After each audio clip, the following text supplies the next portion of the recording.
George, Hilario, and I have been, I don't know how you describe it, we've been dealing in a bureaucratic political maze for 5 years.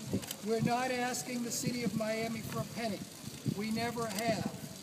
We know the public is behind us. Nevertheless, there are people who want us to fail so that there can be a hotel or a condo on the site. The commissioners need to hear from the public that this building needs to be restored, and we are the logical ones to do it because we're the only ones that have expressed interest for 20 years. So nobody else has been so foolish. Numero uno is to help us build that groundswell. We're preparing our fundraising plans, although we're not there yet. George, Hilario, is there anything you want to say about this? Just because pretty soon we'll break up. I think you heard about the cultural history, the anecdotal history. You heard from Hilario, which, you know, I don't know, you all seem pretty young. Hilario was 26 or 27 years old when he designed this structure. And it is very unusual to design a structure that becomes this significant, becomes historic at the local level, then at the national level, then in the international level, and still have a community have the opportunity to have that same person bring it back again. That is such an unusual thing, and that's another thing that's motivating us, and another hope that we have that we can speed through this quickly, because in my knowledge of the history of art and architecture, that rarely if ever happens. So we have another opportunity for another first. Would you change it at all, or just restore it?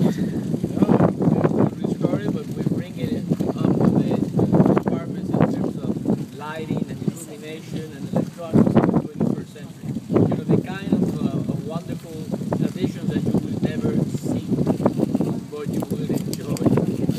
How was it that you came about, I mean, at a young age, I mean, most of us would, you know, kill for an opportunity to design something this significant. I mean, how is it that you came about? I didn't have to go to jail. That helps, but it's not a requirement. You may now. Oh, I may now. Well, I was very fortunate that I had.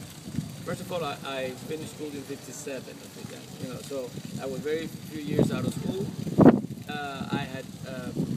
I'm Cuban. I finished school, did some postgraduate work, then went back to UN '58. School being Georgia Tech. Georgia Tech, right. I studied here in the States. And then when I came back, I was very fortunate to go to work with one of the oldest, maybe perhaps the oldest architectural firms still in practice at the time in Miami, which was founded in 1926. What was that? What was that It from? was called at the time Pancos, Ferentino, Skills, and Burnham. Mr. Pancos was the nephew of Collins, you know, Collins Avenue and so forth. And I remember he used to tell me the stories of how there was no bridge between Miami and Miami Beach. When he got out of school, he would tender the barge and a big cable that was stretched and a rowing, big oar that he needs help. It's very for, medieval. to bring people from the beach to the city. So the firm was very small, and I joined the firm. And the head of the firm was Andrew Ferentino, of Greek descent, a 5-foot giant. In every possible way, and I began to work in exciting things, and this came about, and he threw it at me, and I took it, and I ran with it, and he was my biggest support, my biggest, he was my mentor, without any question, in everything that I've ever done, all through his life, really. But in a project like this, it was he who really pushed me in that direction. And as we faced, which we did, problems with the city such as what is this concrete structure and where has that been done before? They had never been done before. Why are you doing that? Why don't you do a basic, you know, tested and proven steel structure on the water? And I wanted to do that because we were going that way.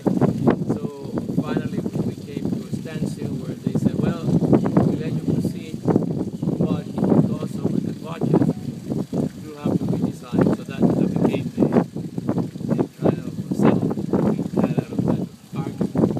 And we were very fortunate because the project came in under the budget, which was about $960,000 under So, you know, I didn't have to go to jail. One, if I can answer your question in another way, you know, I got this card from